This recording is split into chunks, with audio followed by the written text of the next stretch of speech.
call to Bante.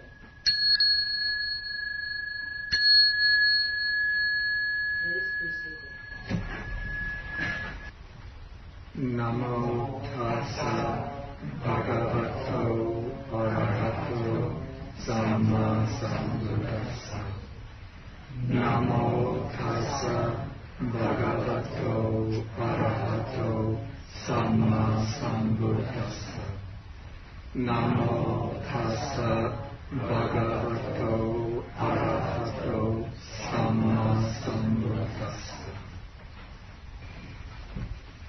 Okay, we have been studying the Sallekha Sutta. This is Sutta number 8 in the Majjhima Nikaya. And we are on now page 127. And last time I explained that in the sutta, in the section on effacement, the Buddha deals with 44 types, if you call them, unwholesome states, unwholesome qualities. And all of these qualities are to be overcome or eliminated by the practice of what is called effacement. The word effacement is somewhat obscure in English, but we can understand it as the gradual wearing away, the gradual elimination of defilements. And last week I went through these 44 unwholesome qualities, and we examined them, and we saw how they fall into certain most of them fall into certain fixed sets. The 10 unwholesome courses of action. We have which are to be overcome by following the 10 wholesome courses of action. Then we have the eightfold wrong path, to be counted by following the eightfold right path or noble path, and so on. The 5 hindrances to be overcome by methods for eliminating the hindrances, 10 or so of the 16 corruptions of the mind, and 7 good qualities, or 7 bad qualities and their opposites, the 7 good qualities. And now, when we look at the sutta, we see that these 44 unwholesome qualities and their opposites are explored or treated in terms of 5 sections. These are 5 ways of dealing with these unwholesome qualities of mind. The first of these sections is the section on effacement. And this takes the form of each one is expressed by the formula in which one thinks. Taking the first one as an example, others will be cruel. We shall not be cruel here. Effacement should be practiced thus. So in this case, one makes this resolution that even though others might be behaving in a particular way, even though others might be exhibiting certain unwholesome qualities, one will not follow their example, but one will strike out on the way that one sees to be the good, proper, wholesome way to follow. And by making this resolution, this determination, this is a form of effacement, of working to wear away, to erode away these unwholesome qualities.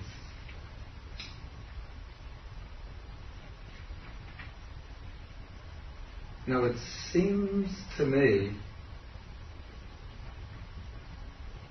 that the next sections present a kind of sequence of development.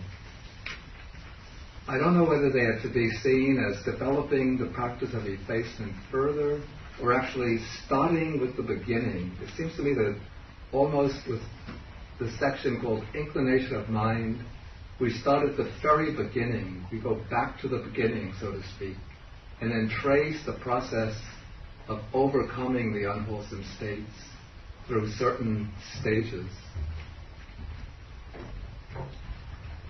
And so here, the Buddha says, I say that even the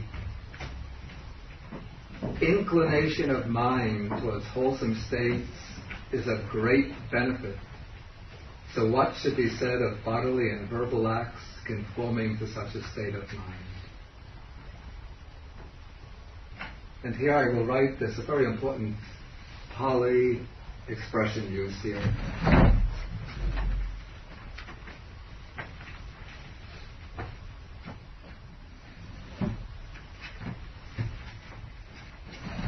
Chitupada. The Chinese would be Fa Shin. Fa Shin. Yeah.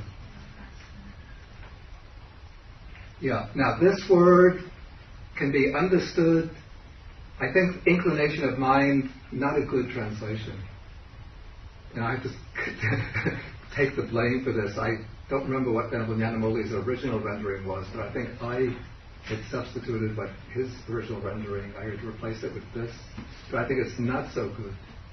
Now, Chitopada can have the sense of either arising of the mind or production of the mind. In other words, either a mind that arises spontaneously or the deliberate arousing of this particular state of mind. And so just from Chitopada, one would not be able to tell. But from the following expression in number 1, mind should be inclined thus, it becomes clear, and then the Pali makes it even clearer. Chitang upadetapang. And upadetapang indicates that's a causative form, which means one should cause to arise. In other words, one should arouse or produce the mind. One should give rise to such a state of mind. So inclination of mind is very weak when one considers that against the original Pali text.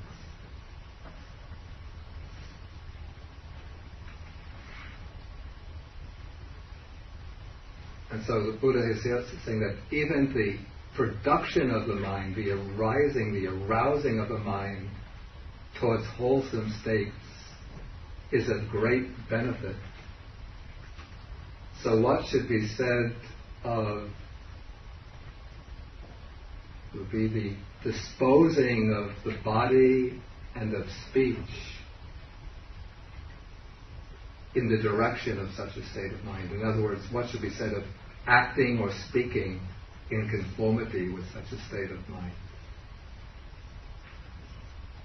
And with this statement, the Buddha is indicating that the arousing, the deliberate cultivation of the mind, of the intention, is the most important starting point in the development of the entire wholesome way of life.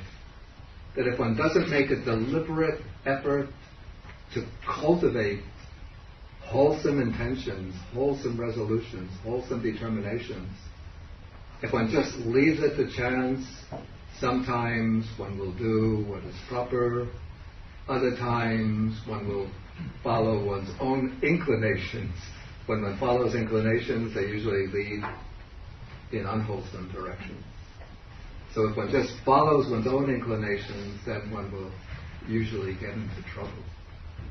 So here, the Buddha is emphasizing the importance of generating, producing the disposition of mind towards the wholesome, making the resolution. Then the commentary elaborates on this passage and explains how everything wholesome in the practice of the Buddha Dhamma begins with the arising of the appropriate state of mind. So it's through generating the determination at the very beginning of one's life as a Buddhist, I will take the 3 refuges and 5 precepts, that one then undertakes the action of undertaking the refuges and precepts.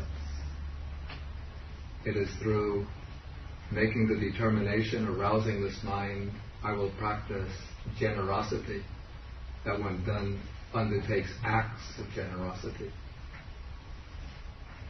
It's through making the determination, that arising of the mind sometimes, in some people the mind will arise, the thought will arise, that I want to cultivate the mind through meditation. But if the mind, that thought just arises now and again, then one doesn't make the determined effort. But it's when one arouses the mind, makes that determined effort, but arouses that mind, generates the resolution, that it's that resolution that will guide one in entering upon this practice.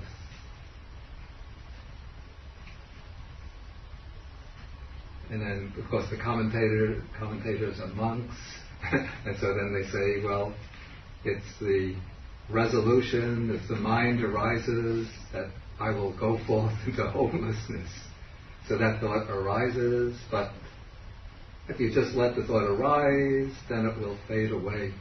But at a certain point, when the thought arises, then one has to turn it into that resolution, determination.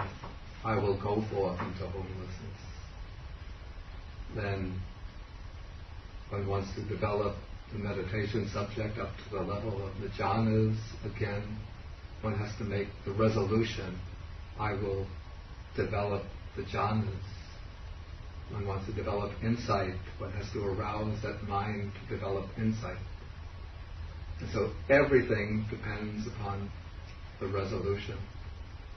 And in the case, even those who become arhats, Buddhas, that happens because there arises that determination, that resolution.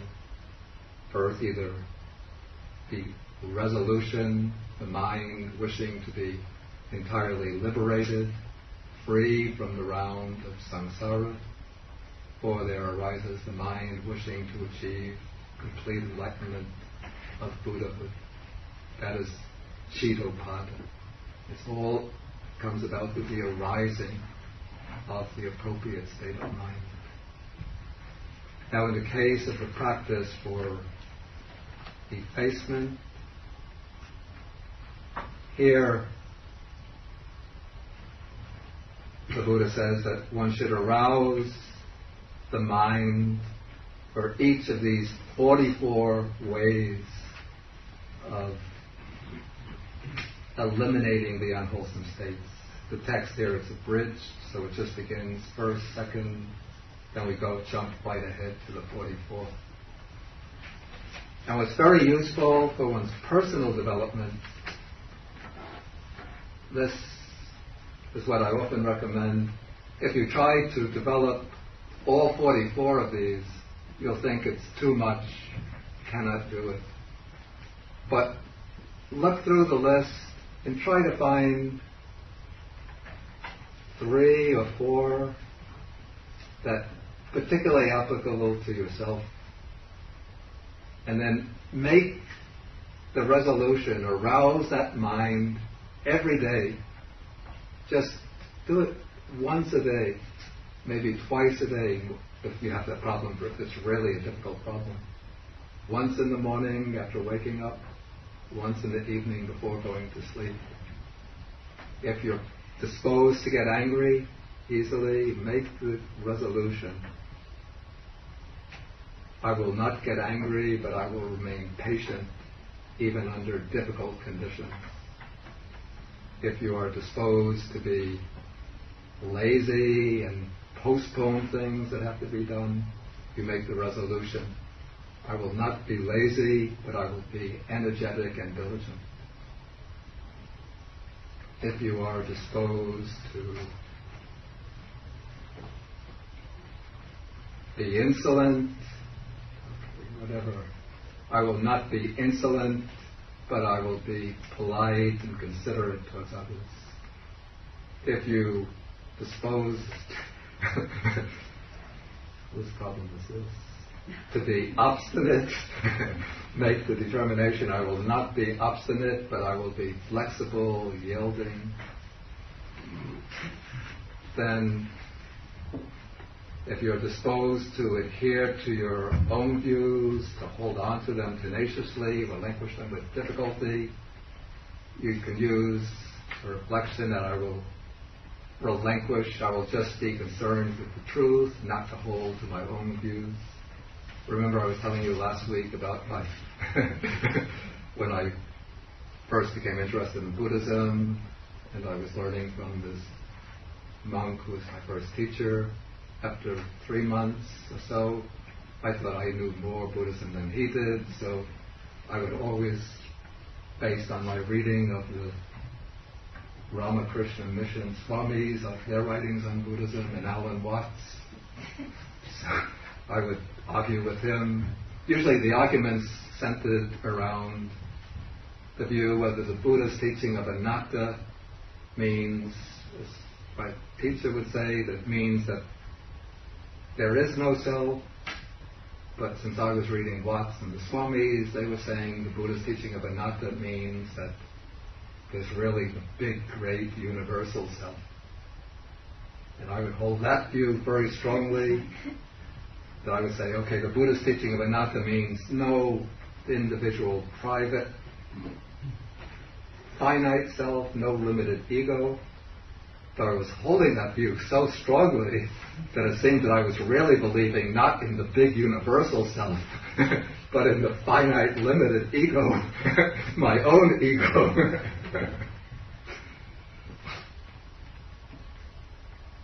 But finally, when he taught me, you have to be concerned not with whether your view is right, not with whether the other person is wrong. Just think, whether I'm right or wrong, that doesn't make any difference. The important thing is to find out the truth. And that was very useful.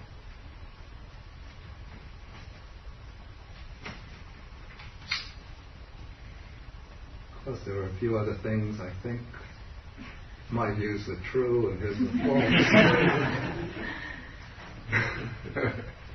Even today.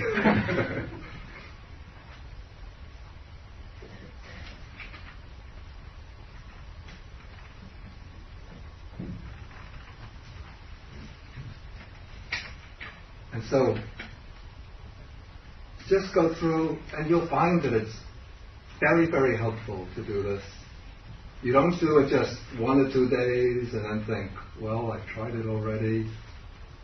It isn't working. Here it is the 3rd day, and I'm still getting angry. I'm still lazy. I'm still obstinate. It's not a matter of 2 days, 3 days, but do it every day like this. You'll see after a few months that it makes a big difference. It's a process of Sallekha, gradual wearing away. Again, this is like the example of the water that gradually can wear away. You see in the stream, sometimes the water is continually flowing down the stream, and a little stream of water is coming and hitting on the rock. And you see in that place in the rock that the water is hitting, you'll see its convex surface, that it's indented. How did that happen? Not because the water has been hitting that rock 1 or 2 days, but just over months and years, the water wears away the rock. And so when one produces the appropriate state of mind, it will wear away the unwholesome states of mind.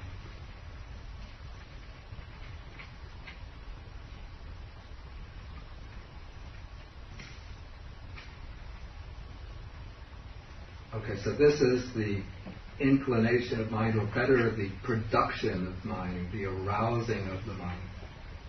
And here the arousing of mind is the arousing of the resolution, the arousing of the determination.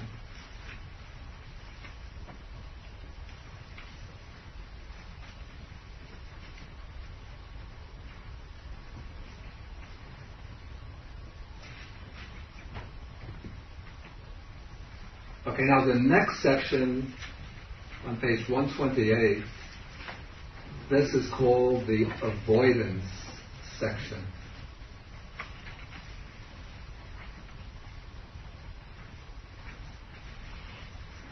The Pali word is suggestive, parikamana.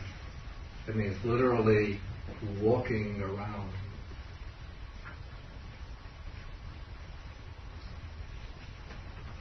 Okay, so the Buddha uses an example, a simile.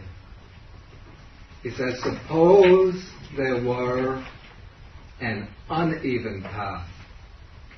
This is a rough road, a road with maybe rocks, gravel, thorns, and another even road by which to avoid it. If you're driving along your car, down the country area, you come to two roads branching out. You can take either road. One road is a gravel road, rough, with a lot of bumps, dips, potholes. And then there's a smooth, even road. And so you would avoid the rough, rugged road, and you would take that smooth, even road. Of course, you don't want to damage your car. Or if you're walking, you don't want to. Well, here we wear shoes, so it doesn't matter. But I'm thinking in South Asia, people often walk barefoot. And so one wants to avoid getting the feet hurt, so one takes the even road.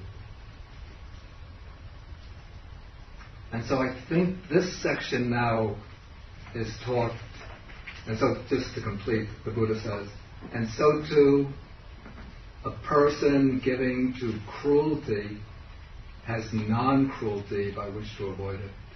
Then he continues, with the 10 unwholesome courses of action. One given to killing living beings has abstention from killing living beings by which to avoid it. And so all the ways down to the last one. One given to adhere to his own views and so on, has non-adherence to his own views and so on, by which to avoid it.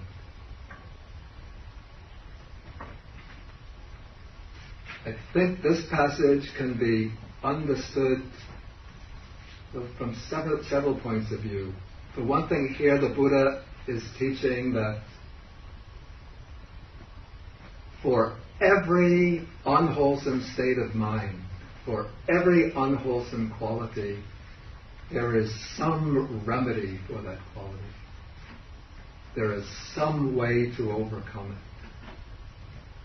And this is one of the most striking things, most impressive things about the Buddha's teaching, is that for all the different defilements of the human mind, whether it be defilements expressed in bodily action, defilements expressed in speech, defilements in thought, the Buddha has some antidote for those defilements. That's why the Buddha is called the great physician. Because the great physician doesn't just have one medicine for every patient, but the great physician knows that patients that come to him will have many, many different illnesses. And so that great physician will have many medicines to prescribe. He'll know many different types of treatment. And so the Buddha understands completely the workings of the mind. He knows all of the weaknesses of human nature, all of the proclivities, the obstacles that human beings face, and he knows the way to overcome those weaknesses, the way to break through those barriers and obstacles. And so he teaches all of these different remedies or antidotes for the different defilements and unwholesome ways. And so this passage is stated in order to say that for every defect, for every obstruction, there is some way to overcome that. And I think this passage now is stated here because this is the appropriate passage after one has produced the determination, produced that resolution to cultivate the wholesome. Then one sets out on the path.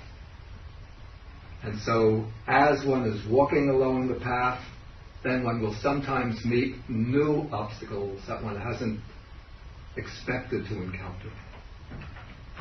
Say a person who is given to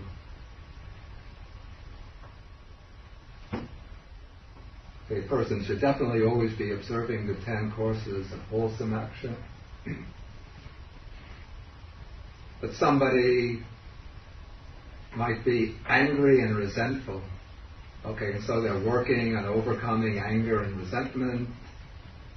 Then suddenly they might notice something new in their character. Maybe once they get some success in overcoming anger and resentment, suddenly they become arrogant.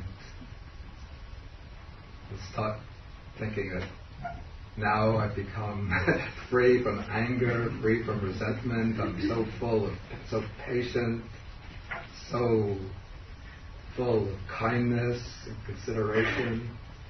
I'm so much better than other people. These other people are always getting angry and upset, but I'm so much more patient than they are. And so then they start becoming arrogant. That's number 33. Then they start, when somebody says to them, you shouldn't be arrogant, then they get difficult to admonish. What do you mean telling me I shouldn't be arrogant? You're just a beginner. I've been working on this path now for 3 months.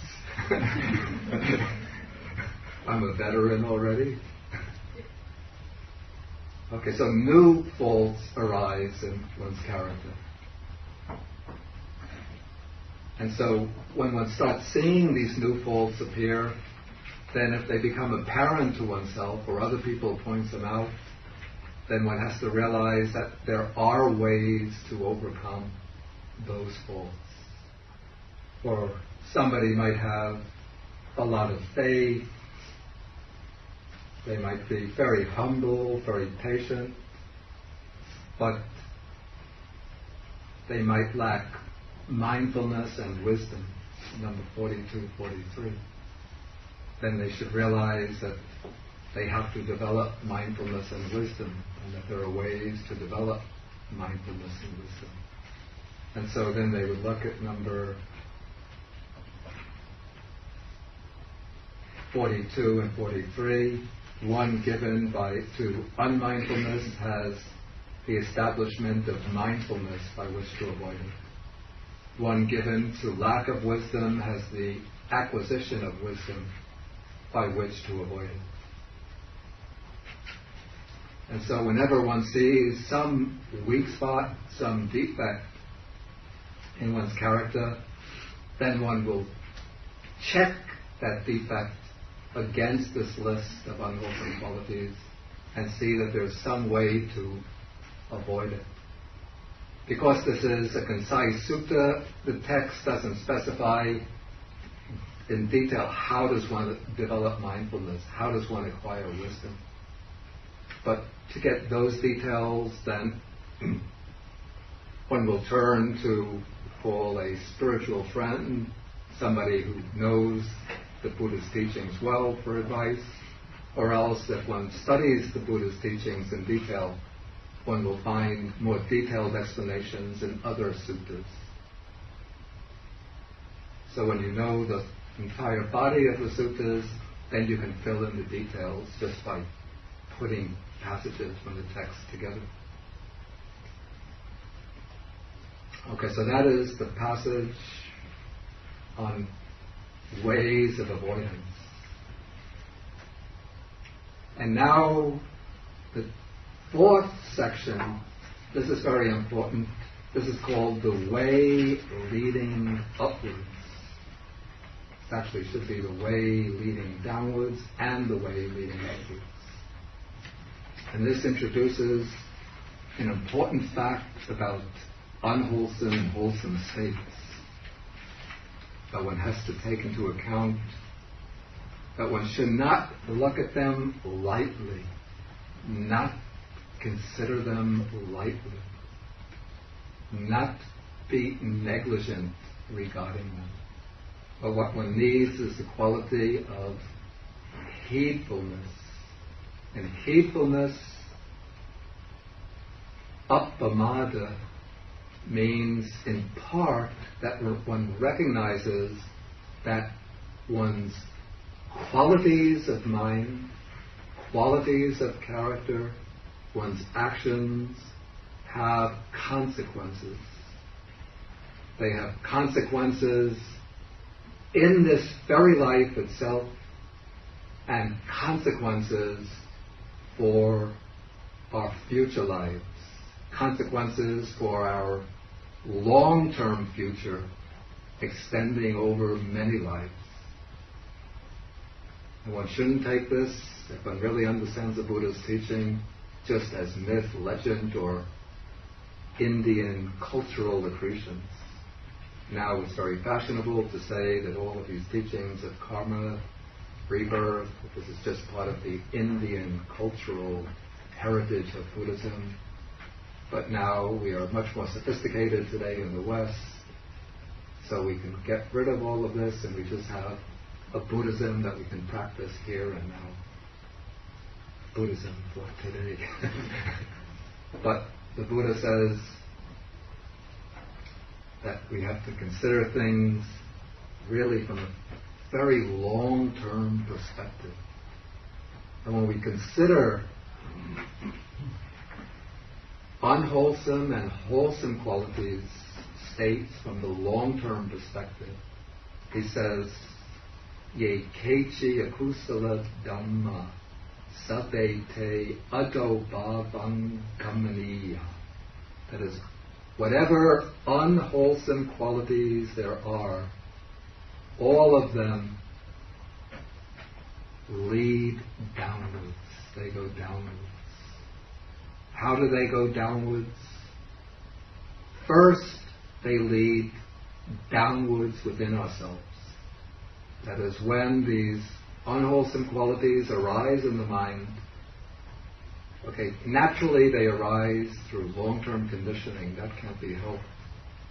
But if we let them go, if we don't pay attention to them, if we just let them drop into the mind, they are like weeds that drop into a garden. And if we don't take any measures to clear out that garden, then when the seeds of those weeds drop into the garden, those seeds are going to drop down, send down their roots, send up their sprouts, and proliferate. So before long, the garden gets completely overrun by the weeds. No more beautiful flowers, no more shrubs, no more trees, no more nice fruit trees, but everything is covered by weeds, and by wild trees that destroy the beautiful fruit trees. And so the unwholesome qualities, the unwholesome thoughts, unwholesome intentions that we let go drop into the mind, they send down roots and they sprout, and gradually they start to overcome our mind and take possession of the mind until our character gets shaped by those thoughts, by those intentions. Those thoughts, those intentions, those inclinations proliferate. It's sort of like, not simply like weeds, but it's like an underground network of weeds. Is there a special name for that?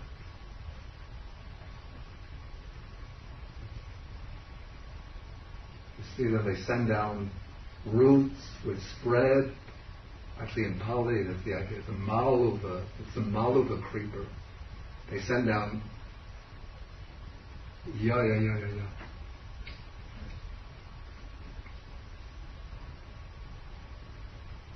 They send down roots under the ground, and they spread, till they grow up everywhere.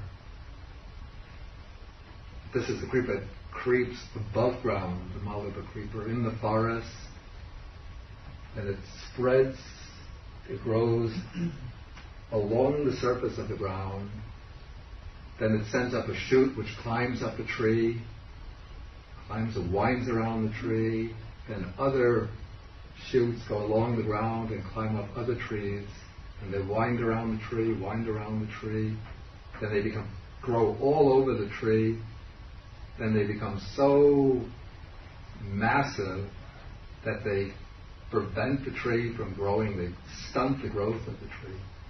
And eventually they become so heavy that they could cause the tree to collapse. There's a sutta about that. I think it's number 45.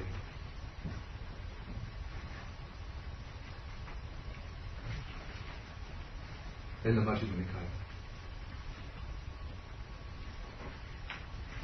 Okay, so this is the way unwholesome states take root in our character. They pull the character, the mind downwards. And then also those unwholesome states, they will generate, when they get sufficient strength, they will generate unwholesome actions, and they will lead downwards in terms of our future development, future migration within the realm of existence, within samsara. They will lead downwards to lower forms of rebirth. And once one takes rebirth in the lower realm, then it becomes very difficult to find the way upwards back into the human realm or the higher realm. That is why a human realm or a divine rebirth is something very precious, very valuable. And so we have to take very, very strong measures to protect our human dignity and not allow the unwholesome states to pull us down to lower realms of existence. But then the positive side is that whatever wholesome states there are, ye kechi kusala dhamma sabbe te upari bhavang kamaniya. Whatever wholesome states there are, they all lead upwards. That is, the wholesome states, those states we have to deliberately cultivate. We have to cultivate with right effort, with energy, with diligence. But when we cultivate them, they lead upwards. They lead to the purification of the character. They lead to the nobility of our character. They lead to the growth of wisdom. And they lead upwards to higher states of rebirth. They will lead us back into the human realm, to rebirth in divine realms. And eventually they will lead us to enlightenment, to Nibbana. And now, in this antithesis, or this opposition between the unwholesome states and the wholesome states, the Buddha says that, again, for each of these defiled states, we have the wholesome opposite to lead us upwards. So if we are disposed to cruelty, or to harmfulness, to harming others, or if a person even has some sadistic trait, enjoys tormenting animals, that person has non-cruelty, developing a mind of compassion to lead him upwards. And so for each of the other 44 states, one given to killing living beings as abstaining from killing living beings to lead upwards, one given to adhere to his own views, and so on, has non-adherence to his own views to lead upwards. Okay, now we come to the fifth section. And now the Buddha sounds a rather stern warning. I think that warning comes now because now we are taking the upward path, we are going upwards, upwards, upwards. And as one goes upwards, one might start thinking that, okay, now I've reached a certain high level, I can stop here, I don't have to go any further. And so he says, Chunda, that one who is himself sinking in the mud should pull out another who is sinking in the mud, that is impossible. That one who is not himself sinking in the mud should pull out another who is sinking in the mud, that is possible. That one who is himself untamed, undisciplined, and with defilements unextinguished, should tame another, discipline him, and help extinguish his defilements, that is impossible. That one who is himself tamed, disciplined, with defilements extinguished, should tame another, discipline him, and help extinguish his defilements, that is possible. Okay, so this is a kind of warning to those who are not yet themselves out of the mud to take upon themselves the role to think that they could start pulling others out of the mud, to start taming, disciplining, and liberating others. I know you might be thinking, okay, then what are you? That is, what am I doing up here giving a lecture? And I agree with you. I mean, I'm not out of the mud yet myself, and I really should take this words and advice to heart, close the books and go back to my room and just meditate all the time. But nowadays, if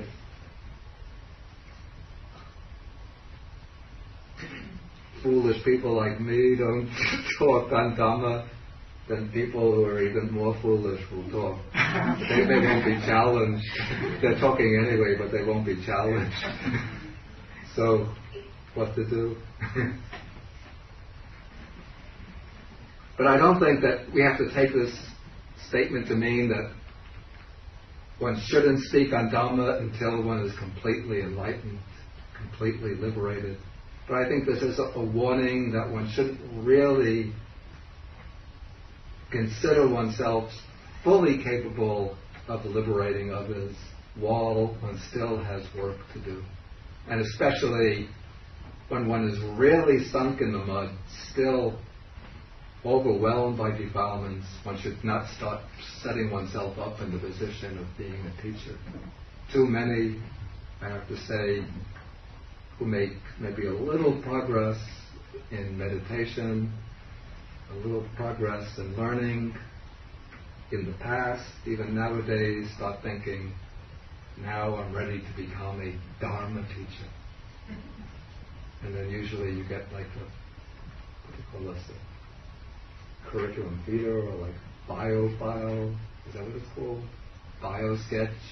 So-and-so spent 3 years as a monk in Asia, now he's back in America, why didn't he stay a monk?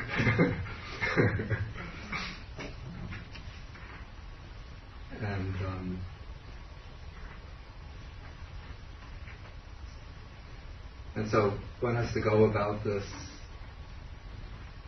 in a very cautious way when one is teaching, and not jump in and start thinking, I've gotten a little knowledge, now I'm ready to start pulling everybody else out from the mud. And there's an important word here which is impossible to translate properly into English. The word rendered unextinguished and extinguished, because this is the word with overtones. The Pali word is unextinguished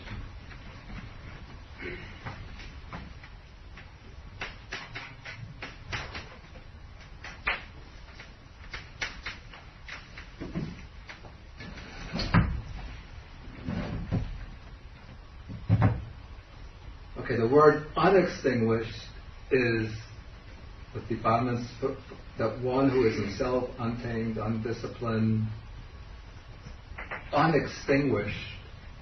To put it into English, we have to say with defilements unextinguished, but the Pali is better, aparinibhuto.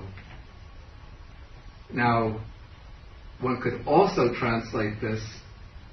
You see, the word parinibhuto means one who has attained nibbana.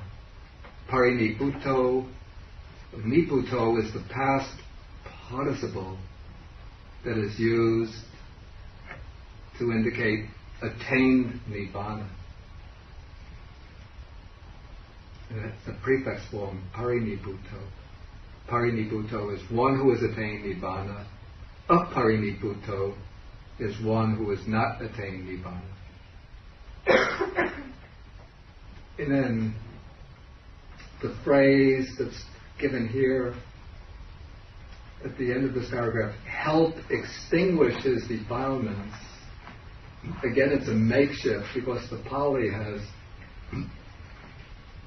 parinibhapesati, which means, could be translated, and cause him to attain nibbana, nirvana. In other words, what's being implied here is helping somebody to attain nirvana, to bring somebody to nirvana. And so one who has not attained nibbana himself, herself, will not be able to help another to attain it. But we shouldn't put it that way, to cause another to attain it. Whereas one who has done so can bring another to nibbana. That's being implied.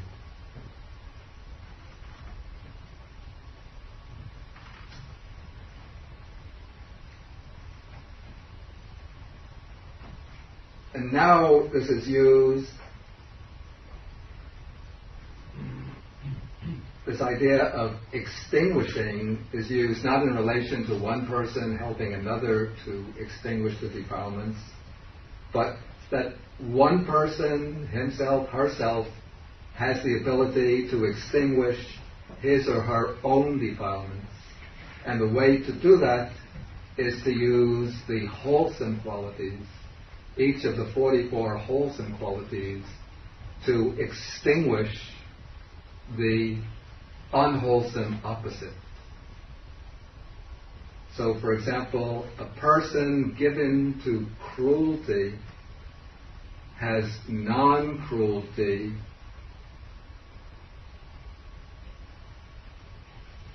to extinguish it.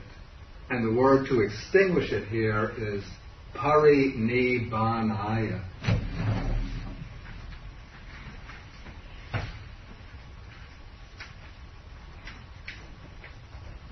Literally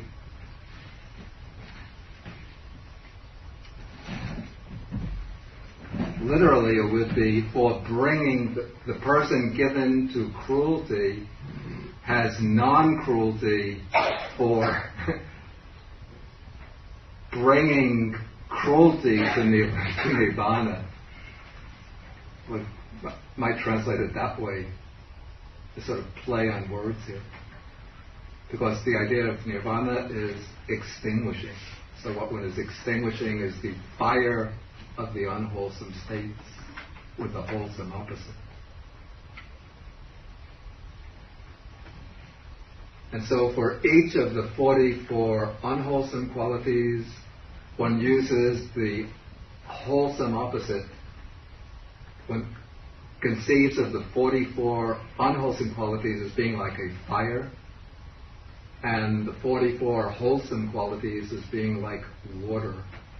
And one uses that water of the wholesome qualities to extinguish the unwholesome qualities. And by extinguishing the unwholesome qualities, one brings oneself to Nibbana. And I said when we started this talk that these 4 sections seem to unfold in a sequence. And this last one, we could see, is the culmination of the sequence. Exactly how the first one, the one on effacement, fits in, it's a little troublesome, a little trouble understanding. But taking the inclination of mind or the arousing of the mind, we can see that as the starting point. One begins by producing that determination, that resolution to cultivate the wholesome states, to overcome the unwholesome states by cultivating the wholesome states. Then one walks along the path by avoiding the unwholesome states and practicing the wholesome states. That's the section on avoidance. Then, as one goes along, one realizes that one is avoiding the downward path of the unwholesome states, and one is moving upwards further and further by cultivating the wholesome states. But now, as one is making progress, one needs this warning not to set oneself up prematurely as a savior, a liberator of others. One could help others, share one's knowledge, one's understanding with others, but don't neglect the work on oneself. Then one has to keep on working and use the wholesome methods as the means of extinguishing the unwholesome qualities.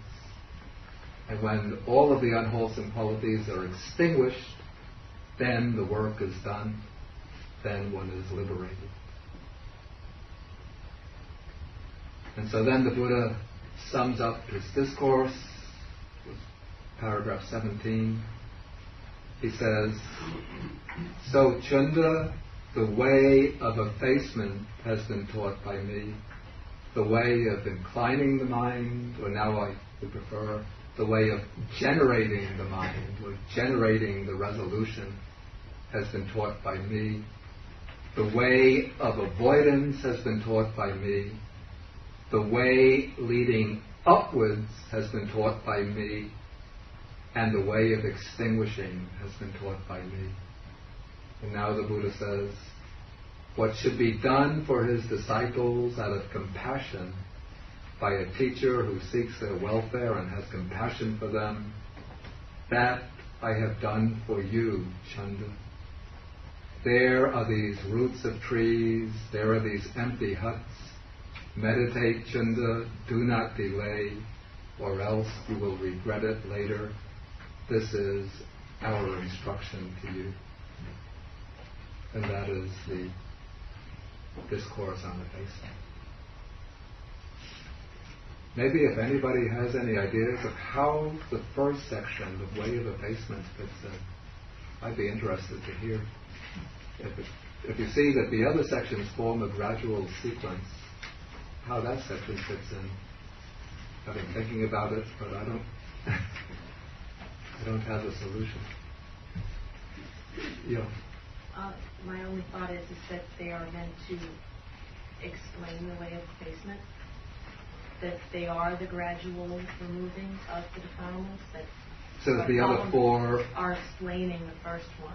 That's the only way that I could make sense out of it.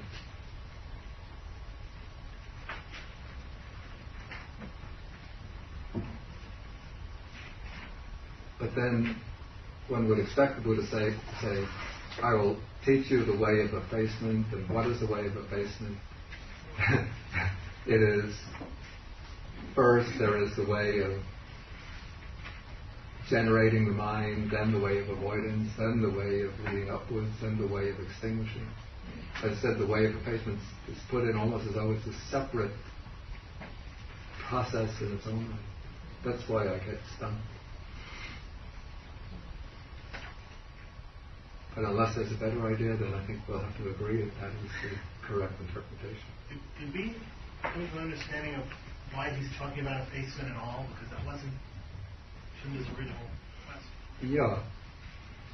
It's a question, why discourse slides into talk about effacement, when it's not the topic that's originally raised, this is what my hypothesis would be. Maybe I don't have a definite hypothesis. I guess the reason I'm asking is I'm kind of curious why he's talking about it. Maybe if we understood why he was talking about effacement to begin with, we can understand. What I would suppose is that, Chunda comes with this question about, this is in paragraph 3 of the sutta. Apparently there are some monks who have been still in the beginning of their training, and they think that they have been abandoning and relinquishing these views about the world and about the self. In other words, this means that they think that they've attained the first stage of awakening, the stage of stream entry. And then the Buddha corrects this misunderstanding and says that these views that arise in the world connected with doctrines of the self or about the world, these views are abandoned when one sees things with proper wisdom, as this is not mine, this I am not, this is not myself. So this implies that some people have been overrating their achievements. So this overrating the achievement or overestimating oneself is the kind of defilement or mistake. It's a kind of mistake about oneself, putting oneself up too high. And now there would also be some practitioners, I think now the Buddha is changing the topic, but it's still within a parallel track, that there are other meditators who have been attaining the jhanas,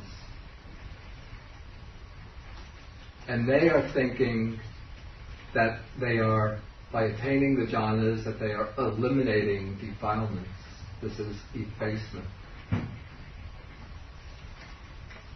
And the Buddha now wants to point out that these attainments of the jhanas, that this is not effacement, not the elimination of defilements, but just pleasant abiding.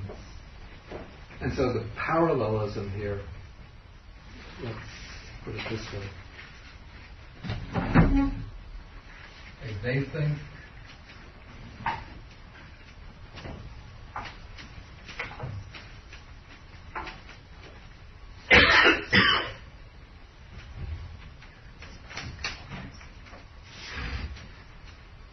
so I think we might see a parallelism here. The question, the opening question is about beginners in the development of insight who make the mistake of thinking that they are abandoning views, in other words, that they are stream enterers. And then the Buddha says this is not the case. It's not just at the beginning of insight, but it is when one contemplates everything as non-self that one is able to abandon the views.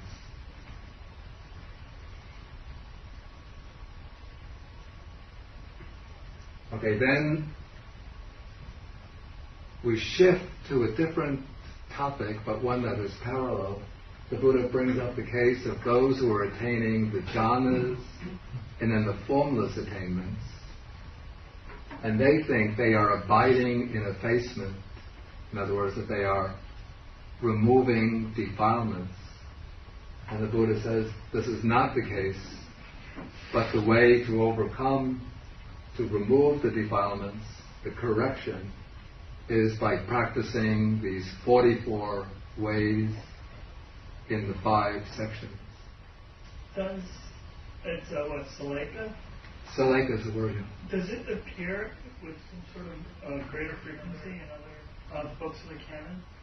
There's only one other reference in the whole Majjhima Nikaya. Yeah, it doesn't occur frequently at all. I don't think it occurs in the Samyutta Nikaya at all. And Anguttara Nikaya, I'm not sure, but probably not very often. It's not a common term. Of the vast similes and ways he brings out the Eightfold Path and the practice. It's strange that he launches into such a detailed explanation. Yeah. All based on a word that's so infrequently used. That is so. It's somewhat puzzling that word gets so much attention in the sutta, and it's treated in such detail, and yet it doesn't figure prominently in other texts. This is my hypothesis. It could have been a word in current usage up in that period amongst the different ascetic communities, the different tapases, the ascetics who were practicing austerities.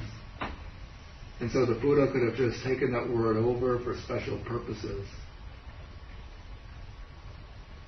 and then given it a special meaning derived from his own system. And the commentators don't have anything to say on it. I looked in the commentary to this sutta. It was not very much. They didn't have very much to say. It's a great mystery. Yeah. This word, chitta, arousing of the mind. Yeah. Is that similar to? It's not exactly the same as intention, but I think it sort of emphasizes the intentional quality within the mind. But intention is a word which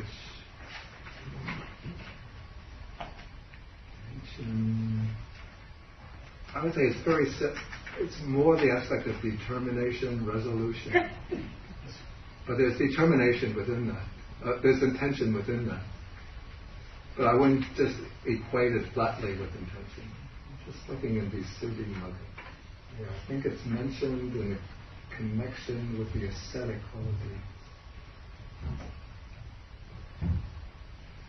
Yeah, it's just said that the ascetic practices, like wearing rag robes exclusively for alms round, living at the foot of a tree, taking only one meal a day, sometimes living in a cemetery, these practices are considered to be forms of effacement, or Sallekha.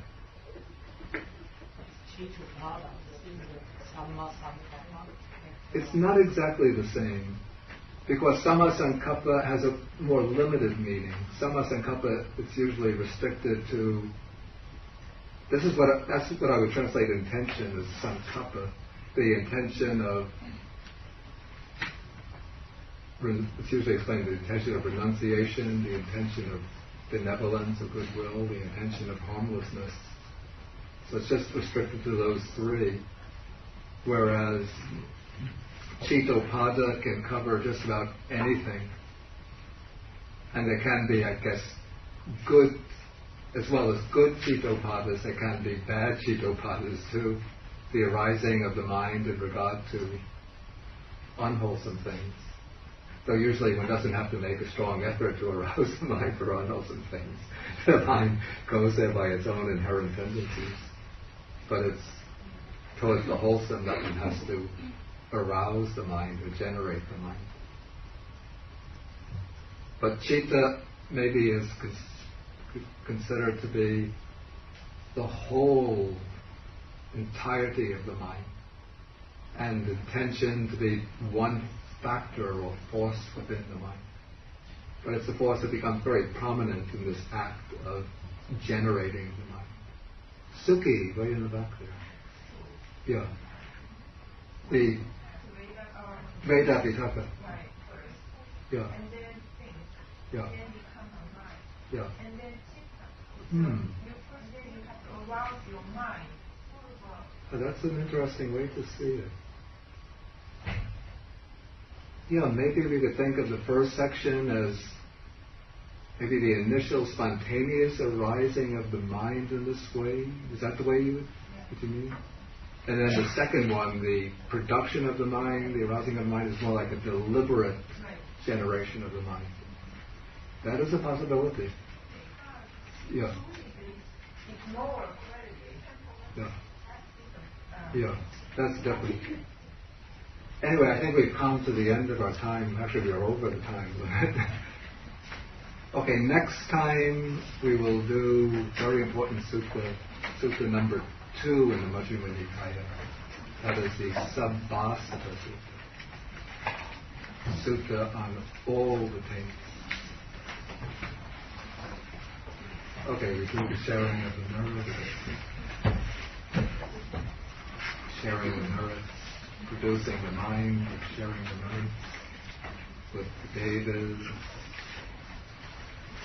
the nagas or dragon spirits, asking them to rejoice in the merits and protect the Buddha's teaching, to protect the exposition of the teaching, to protect ourselves and others.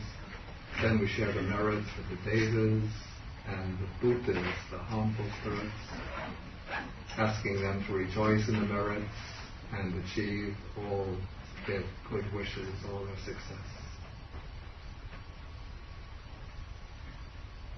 Akasata Chumata Devanaga Mahidika Punyantam Anamodita Chiram Rakantu Sasanam Akasata Chumata Devanaga Mahidika Punyantam Anamodita Chiram Rakantu Desanam Akasata Chabhumata Devanaga Mahidika Punyantam Anamodita Chiram Rakantu Mankaram Etavata Chaham Devi Sampadam Punya Sampadam Sabbe Deva Anumodantu Sabba Sampati Siddhya Etavata Chaham Devi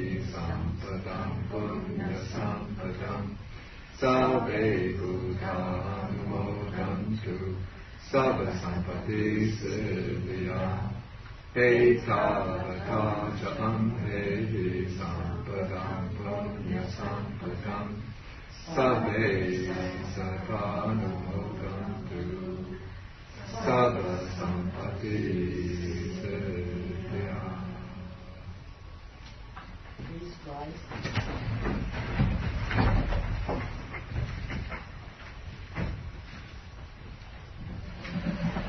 Bow to the Buddha.